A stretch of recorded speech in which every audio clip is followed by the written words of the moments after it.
अगर आप ये दोस्तों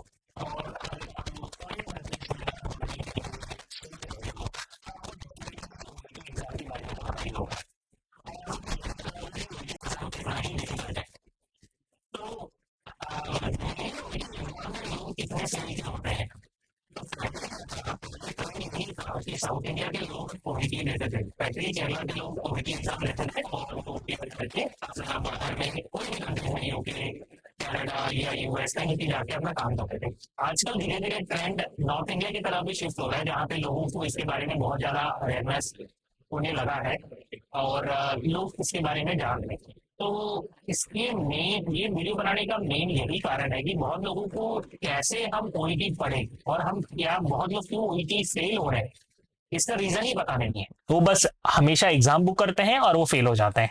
तो उसके पीछे वो कारण क्या है, वो डीमोटिवेट हो जाते हैं आफ्टर ऑल। सो इसके पीछे एक बहुत बड़ा कारण है जो बहुत लोग अंडर एस्टिमेट करते हैं। सो वही टॉपिक के बारे में आज की पूरी वीडियो है। अगर आप इस चीज के लिए इंटरेस्टेड हो तो प्लीज इस वीडियो तो को एंड तक देखो, क्योंकि ये बहुत ही इंटरेस्टिंग वीडियो होने वाला है। तो आज मैं आपको बताने जा रहा हूं कि नर्सेस लोग सबसे बड़ी गलती क्या करते हैं। एक गलत ओईटी कोचिंग चूज करना, यही सबसे पहला और सबसे बड़ा गलती है जो ओईटी में फेल कराता है लोगों को। तो चलो आज इसी टॉपिक के बारे में बात करते हैं। तो आगे जाने से पहले ये जानना बहुत जरूरी है कि हमें एक अच्छा ओईटी कोचिंग ज्वाइन करना क्यों जरूरी है, और आपको पता कैसे चलेगा कि एक अच्छा कोचिंग सेंटर क्या है और एक खराब कोचिंग सेंटर क्या है। तो आपको डिफरेंसेस कैसे पता चलेंगे, तो उसी के बारे में ये पूरा वीडियो है। तो सबसे पहला बात यही है कि एक अच्छा ओईटी सेंटर में पढ़ने का इंपॉर्टेंस क्या है।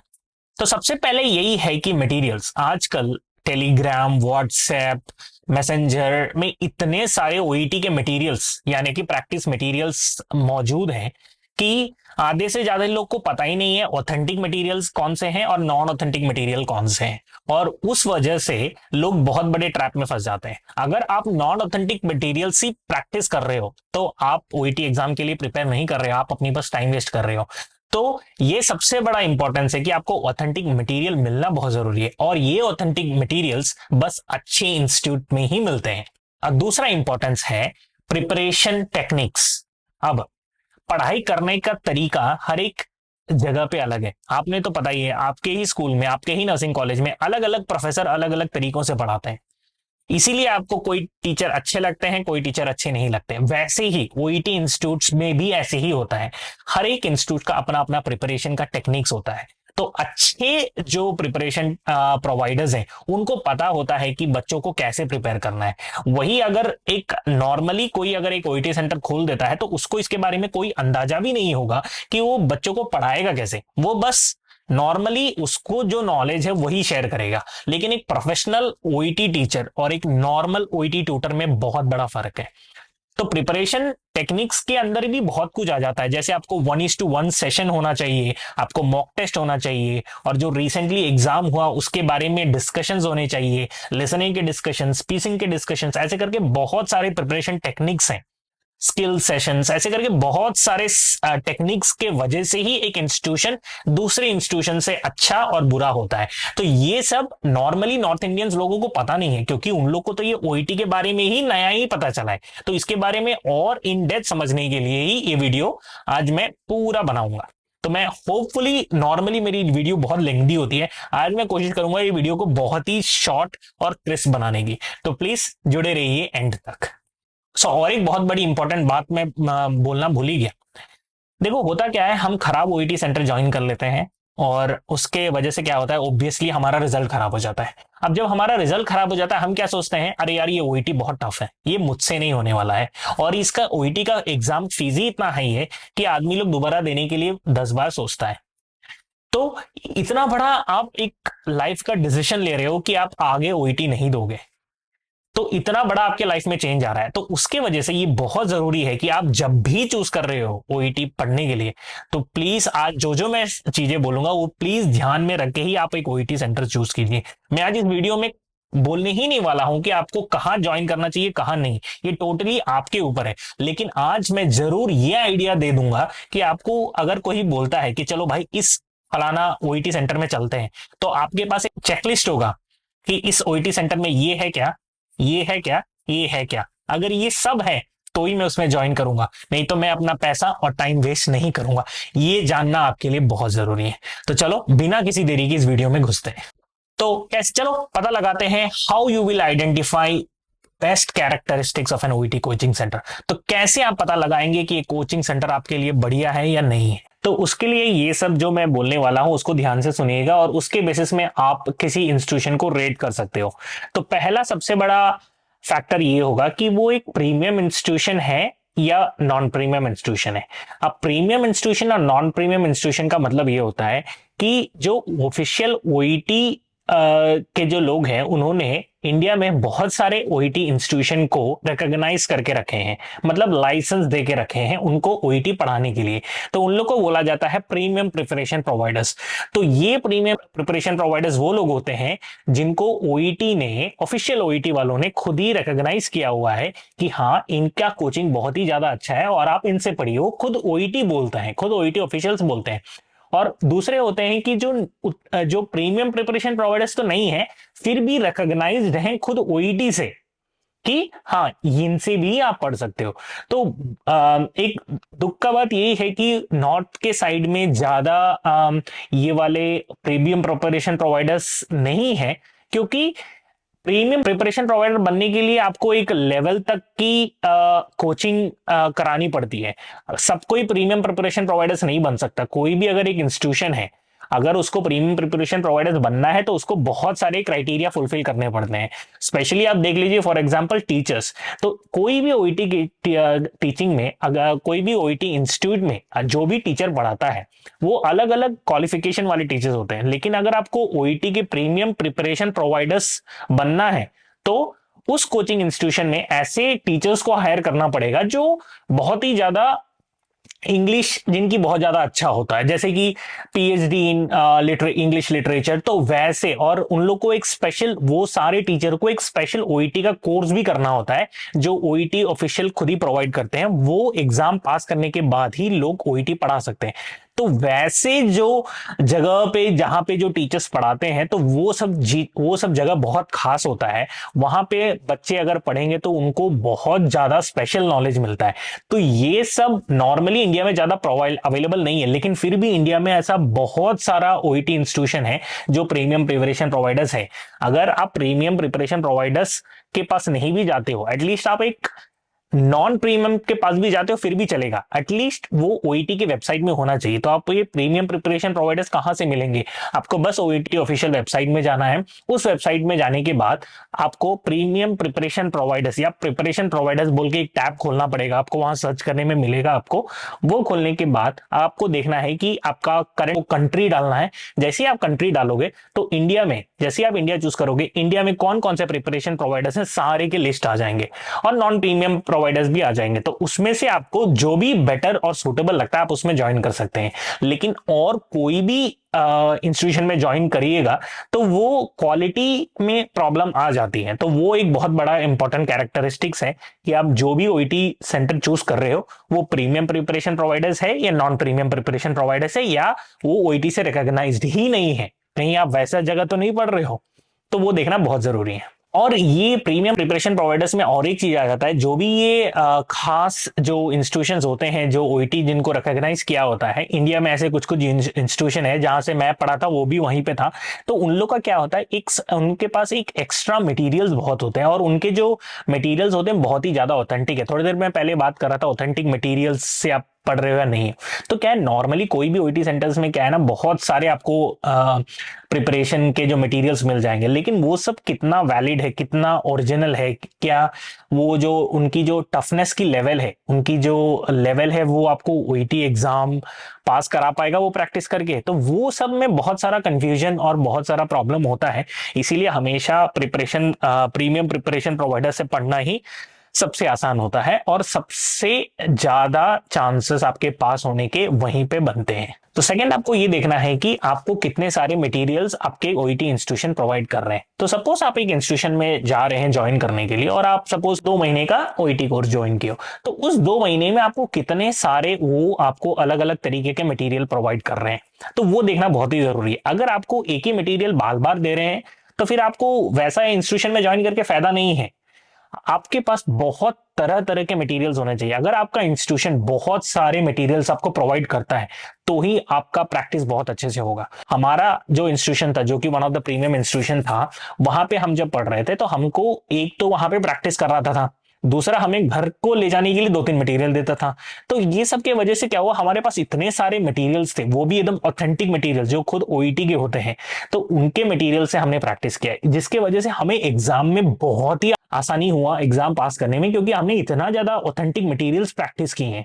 लेकिन आप नॉर्मल कोई भी सेंटर में चले जाओ, उन्होंने वो क्या कर देंगे, उनके व्हाट्सएप ग्रुप या टेलीग्राम ग्रुप में बहुत सारे अरे गहरे मटेरियल्स होंगे, आपको सब दे देंगे और आप पागलों की तरह प्रैक्टिस करते रह जाओगे, और जब एग्जाम आएगा आपको कोई रिजल्ट भी नहीं मिल पाएगा, क्योंकि आपने एकदम आसान आसान वाला या ओरिजिनल जो नहीं है वैसे मटेरियल से आपने प्रैक्टिस किया। तो आपको आपका सेंटर कितना ज्यादा मटेरियल्स प्रोवाइड करता है और वो कितना ज्यादा ऑथेंटिक है, ये बहुत ही बड़ा इंपॉर्टेंट फैक्टर है। तीसरा है कि आपको वो इंस्टीट्यूशन रेगुलर ग्रामर क्लासेस देता है कि नहीं। अब ग्रामर क्लासेस सब लेवल के लिए जरूरी है, क्योंकि अगर एक इंस्टीट्यूशन आपको ग्रामर आपकी इंप्रूव नहीं कराएगा तो आप कैसे सोच सकते हो कि आपको वो ओईटी पास कराएगा। तो ग्रामर बहुत ही इंपॉर्टेंट है ओईटी एग्जाम में, आपकी ग्रामर में पकड़ बहुत अच्छी होनी चाहिए। तो आपका इंस्टीट्यूशन रेगुलर ग्रामर क्लासेस आपको प्रोवाइड कराना पड़ेगा, उनको उनको ये सिखाना पड़ेगा कि आप कैसे इंग्लिश में बात करोगे, कैसे आप ग्रामर का यूज करोगे, ये सब आपको उस इंस्टीट्यूशन को आपको सिखाना जरूरी है। अगर आपको वो ग्रामर क्लासेस नहीं लेते हैं, अगर वो बोलते हैं कि आप ग्रामर कहीं से खुद से पढ़ के आओ, तो वो इंस्टीट्यूशन आपके लिए नहीं है। चौथा बहुत इंपॉर्टेंट फैक्टर है कि आपको हर दिन वो इंस्टीट्यूशन सारे मॉड्यूल्स का प्रैक्टिस कराएगा।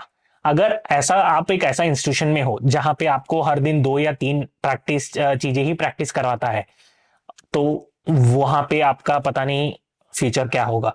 क्योंकि अगर आप एक इंस्टीट्यूशन में हो तो वहां पे उनका गोल ये होना चाहिए कि आपको रीडिंग, लिसनिंग, राइटिंग और स्पीकिंग हर चीज हर दिन प्रैक्टिस कराएं। हमारे इंस्टीट्यूशन में ये चारों चीज 2-2 बार एक दिन में प्रैक्टिस किया जाता था। हम सुबह 8 बजे जाते थे और वापस 7-7:30 बजे रात के शाम को हम वापस लौटते थे। हर एक मॉड्यूल हमें 2-2 बार कराया जाता था, वो भी 2-2 तरह के मटेरियल से।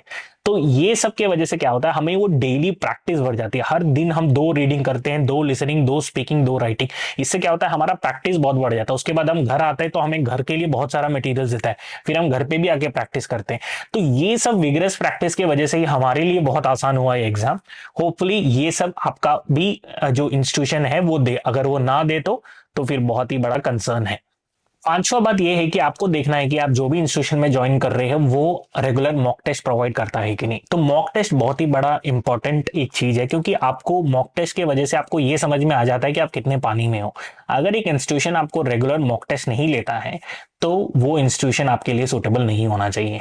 कोई भी एक अच्छा इंस्टीट्यूशन होगा तो वो बस मॉक टेस्ट लेके छोड़ेगा नहीं। बहुत सारे इंस्टीट्यूशन क्या करते हैं, नाम के लिए मॉक टेस्ट ले लेते हैं, ऐसा नहीं होना चाहिए। मॉक टेस्ट होता है तो कैसा होना चाहिए, मॉक टेस्ट होना चाहिए एकदम एग्जाम ओरिएंटेड। जैसे आप ओईटी एग्जाम रियल में दोगे ना, वैसे ही आपको फील होना चाहिए उस मॉक एग्जाम में।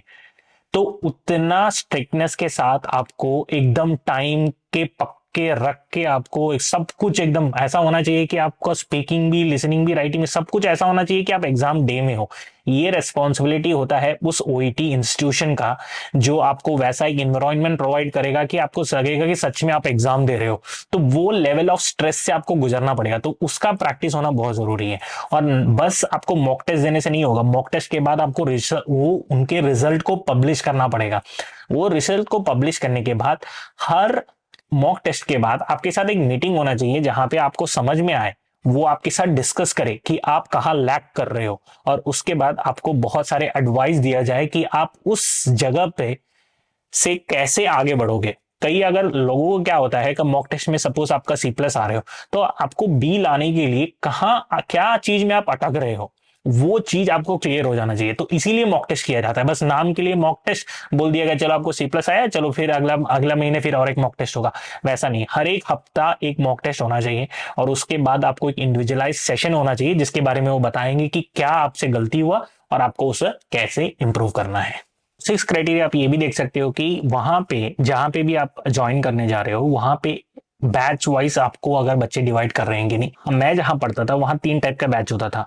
एक है आपका बिगिनर्स बैच, दूसरा है इंटरमीडिएट बैच, तीसरा है एग्जाम बैच। तो ये 3 बैचों में अलग अलग किस्म के बच्चे होते थे। बिगिनर्स में ऐसे बच्चे होते थे जो नए ज्वाइन किए हैं और जिनको ओईटी के बारे में ज्यादा कुछ पता नहीं है, उन लोगों के लिए एक सेपरेट बैच हुआ करता था।